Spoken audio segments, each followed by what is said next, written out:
नमस्कार, itexpertcomputer च्यानलमा तपाईलाई स्वागत छ। म चुडामणि आचार्य। आज मैले एडोब फोटोशप 7.0 लाई कसरी आफ्नो कम्प्युटर अथवा ल्यापटपमा इन्स्टल गर्ने र यसलाई कसरी डाउनलोड गर्न सकिन्छ र यसलाई इन्स्टल गर्ने तरिका म जानकारी गराउँदै छु।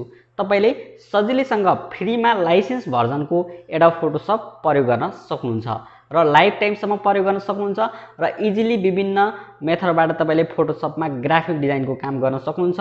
यो एकदमै सजिलो रहेको छ। तपाई पनि ग्राफिक डिजाइनिङ गर्न चाहनुहुन्छ र एडोब फोटोशपले प्रयोग गर्न चाहनुहुन्छ भने एडोब फोटोशप 7.0 चाहिँ तपाईको लागि सुइटेबल हुन सक्छ। त्यसकारणले गर्दा एडोब फोटोशप 7.0 को भर्जन तपाईले आजै डाउनलोड गरी इन्स्टल कसरी गर्ने यसको बारेमा म जानकारी गराउँदै छु। तपाई पनि यसको बारेमा जान्न चाहनुहुन्छ भने भिडियोलाई अन्तिमसम्म हेर्नुहोला। हाम्रो च्यानलमा नयाँ हुनुहुन्छ भने हाम्रो च्यानललाई सब्स्क्राइब गर्नुहोला, छेउमै रहेको बेल आइकन प्रेस गरेर अल नोटिफिकेसन अन गर्नुहोला। यस्तै खालका महत्त्वपूर्ण भिडियोहरू कम्प्युटर सम्बन्धी, टेक्निकल सम्बन्धी र विभिन्न टिप्स एन्ड ट्रिक्स र इन्फर्मेसन सम्बन्धीका भिडियोहरू तपाईले सजिलैसँग प्राप्त गर्न सक्नुहुनेछ। ल त यो एडोब फोटोशप 7.0 कसरी इन्स्टल गर्न सकिन्छ आउनुस् कम्प्युटर स्क्रिनतर्फ लागौं। पहिला चाहिँ तपाईले आफ्नो कुनै पनि ब्राउजर क्रोम अथवा कुनै पनि ब्राउजर खोल्नु होला। अब टपमा रहेको सर्च बक्सबाट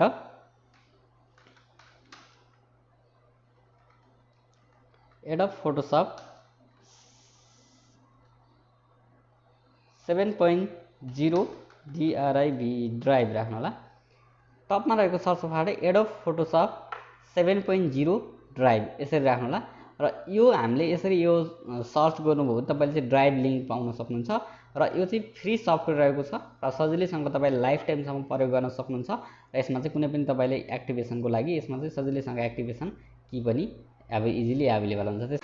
अब इन्टर गर्नु होला।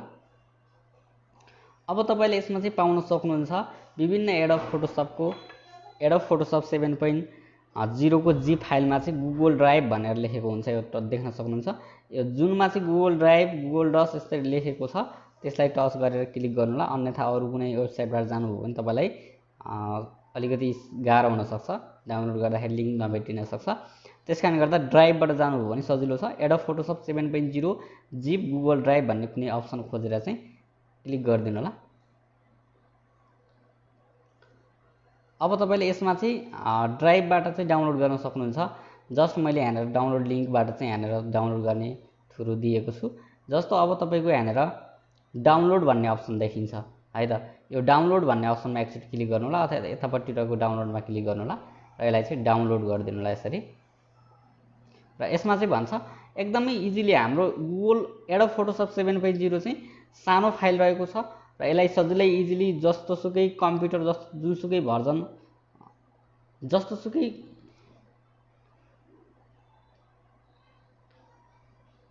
जुन कुनै कम्प्युटर ल्यापटप जुन कुनै भर्जन विन्डोज अथवा कुनै पनि भर्जन विन्डोजमा चाहिँ तपाईले प्रयोग गर्न सक्नुहुन्छ र कुनै पनि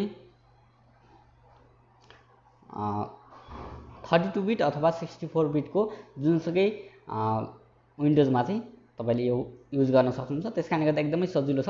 अब डाउनलोड एनीवे भन्ने बटनलाई चाहिँ एकचोटी टच गर्नु होला। थ्रु भनिरहेको छ। अब तपाईले कहाँनेर डाउनलोड गर्नुहुन्छ त्यसको लागि चाहिँ तपाईले यहाँनेर राख्न सक्नुहुन्छ।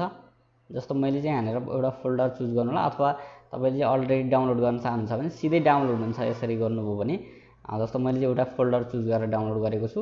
तपाई चाहिँ अलरेडी डाउनलोड भन्ने फोल्डरमा डाउनलोड भइहाल्छ। एकचोटी क्लिक गरिदिनु भयो भने र यसलाई चाहिँ डाउनलोड गरिदिनु होला। र तलतिर तपाईको यो फाइल चाहिँ डाउनलोड गरेको अप्सन देखाइदिन्छ। यसलाई पुरै एकचोटी डाउनलोड हुन दिनु होला। मैले चाहिँ अब तलतिर डाउनलोड भएको अप्सन देखाइदिन्छ। अब यो डाउनलोड भइसकेपछि यता छेउतिर देख्न सक्नुहुन्छ। मा क्लिक गरेर आफ्नो फोल्डरमा गएर खोल्न पनि सक्नुहुन्छ अथवा यसैले डबल क्लिक गरेर यो जिप फाइल रहेको छ त्यसकारणले गर्दा तपाईले एक्सट्र्याक्ट गरेर गर्दा पनि अझ राम्रो हुन्छ। त्यसकारणले गर्दा गो टु फोल्डर गर्न सक्नुहुन्छ। अब तपाईको यहाँनेर चाहिँ आफ्नो देखाइदिन्छ जुन एडोब फोटोशप 7.0 भनेको छ यसमा देखाइदिरहेको छ। यो डाउनलोड भर्जन तपाईको डाउनलोड भइसकेपछि यसलाई डबल क्लिक गर्नुभयो भने यो चाहिँ जिप फाइलबाट खुल्छ। तपाई यसरी फोटोशपको भर्जनलाई चाहिँ जिप फाइलबाट देख्न सक्नुहुन्छ। र यसरी जिप फाइलबाट तपाईले अलिकति बुझ्न गाह्रो लाग्यो भने यसलाई चाहिँ राइट क्लिक गर्नु होला र यसमा देख्न सक्नुहुन्छ एक्सट्र्याक्ट फाइल भनेको छ।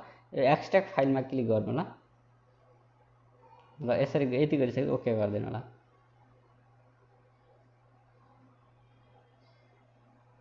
अब एडोब फोटोसप 7.0 को ह्यान्डल ओपन गरिदिनु होला र यसमा चाहिँ तपाईले इन्स्टल गर्दाखेरि फर्स्टमा बुझ्नुपर्ने कुरो भनेको तपाईले यसमा पाउन सक्नुहुन्छ सिरियल की। यसमा चाहिँ भर्जन जुन हाम्रो सेटअप गर्ने अप्सन हुन्छ तलतिर एडमिनिस्टर वाला सेटअपमा हेर्नु होला। यदि अन्य सेटअप हेर्नुभयो भने तपाईको यो यसमा देख्न सक्नुहुन्छ। मैले देखाइदिए यो एडमिनिस्टर वाला बटनमा सेटअप भन्ने अप्सनमा टच क्लिक गर्न सक्नुहुन्छ। पहिला चाहिँ तपाईले आफ्नो सिरियल की चाहिँ पाउन सक्नुहुन्छ। यो सिरियल कीलाई पनि यहाँनिर डबल क्लिक गरेर यसलाई चाहिँ कपी गरेर राख्नु होला। यसरी सिलेक्ट गर्नु होला यसरी सबैलाई, त्यसपछि कपी गर्नु होला यहाँदेखि। र कपी गर्नुभयो भने तपाईको यो चाहिँ प्रोसेसमा गइरहेको हुन्छ र यो प्रोसेस भइसकेपछि तपाईले यसलाई चाहिँ सजिलैसँग इन्स्टल गर्न सक्नुहुन्छ। अब देख्न सक्नुहुन्छ यस्तो देखाइदिन्छ। यो तपाईको कुनै पनि एन्टिभाइरसले तपाईले यसलाई चाहिँ इरेज गरिदिन सक्छ, त्यसकारणले अलाउ गर्नु होला। कुनै पनि यस्तो अप्सन मागिरहेको हुन्छ भने अलाउ गरिदिनु होला। अब नेक्स्ट गरिदिनु होला।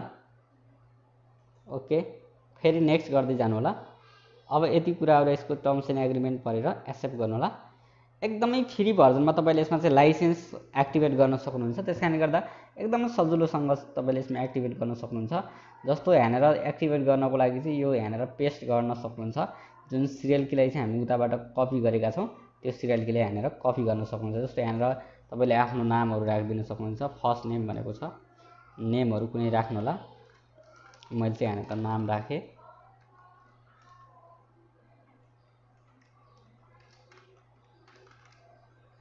अनि यसरी चाहिँ यसमा चाहिँ कम्पनी राखिदिए।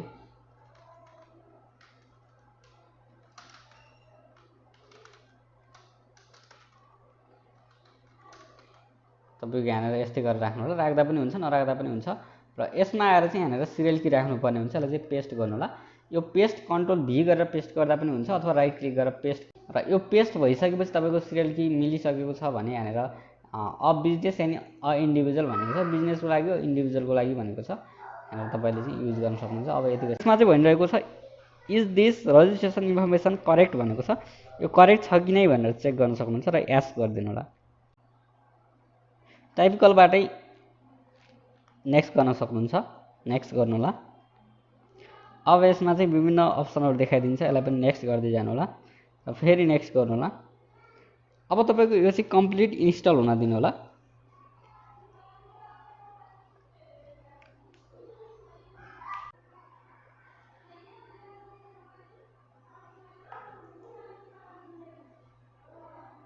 यदि गरिसकेपछि ओके ओके गर्दै जानुभयो भने तपाईको यहाँनिर फिनिश भन्ने बटन आउँछ र फिनिश गरिदिनु होला। फिनिश भइसकेपछि तपाईको एडोब फोटोसप 7.0 फ्री भर्जन चाहिँ तपाईले प्रयोग गर्न सक्नुहुन्छ। यसमा चाहिँ तपाईले कुनै पनि कस्ट पनि लागेन र साथसाथै सम्पूर्ण कुराहरु हामीलाई सिक्नको लागि पनि एकदमै राम्रो छ र सजिलैसँग तपाईले सजिलो तरिकाबाट सिक्न सक्नुहुन्छ र काम गर्न पनि सजिलैसँग गर्न सक्नुहुन्छ। र अहिले जति पनि युजरहरुले चाहिँ फोटोसप 7.0 चाहिँ एकदमै पपुलर भर्जन भएको कारणले गर्दा सबै युजरले धेरै जसो युजरले चाहिँ फोटोसप 7.0 प्रयोग गरिरहेका छन्। त्यसकारणले गर्दा इन्स्टल गरेर राख्नु होला र फिनिश गरिदिनु भयो भने अब तपाईको यहाँनिर युजर चाहिँ देखा पर्छ।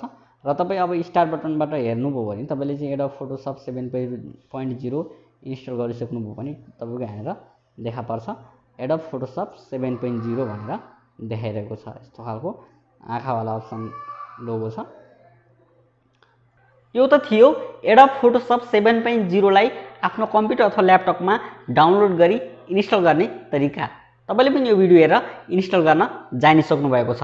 सजिलैसँग डाउनलोड गरेर इन्स्टल गरेर एडोब फोटोसप 7.0 चाहिँ चलाउन सक्नुहुन्छ। भिडियो मन परेको छ भने लाइक गर्नु होला, आफ्ना सम्पूर्ण साथीहरुलाई भिडियो शेयर गर्नु होला र हाम्रो च्यानलमा नयाँ हुनुहुन्छ भने हाम्रो च्यानललाई सब्स्क्राइब गर्नु होला। छेउमै रहेको बेल आइकन प्रेस गरेर अल नोटिफिकेसन अन गर्नु होला। यस्तै खालका महत्त्वपूर्ण टेक्निकल सम्बन्धी, कम्प्युटर सम्बन्धी र विभिन्न टिप्स एन्ड ट्रिक्सका भिडियोहरु तपाईले प्राप्त गर्न सक्नुहुनेछ। आजको यो भिडियोबाट म चाहिँ बिदा माग्न चाहन्छु। छिट्टै नै अर्को भिडियो लिएर आउने छु। धन्यवाद। जय नेपाल।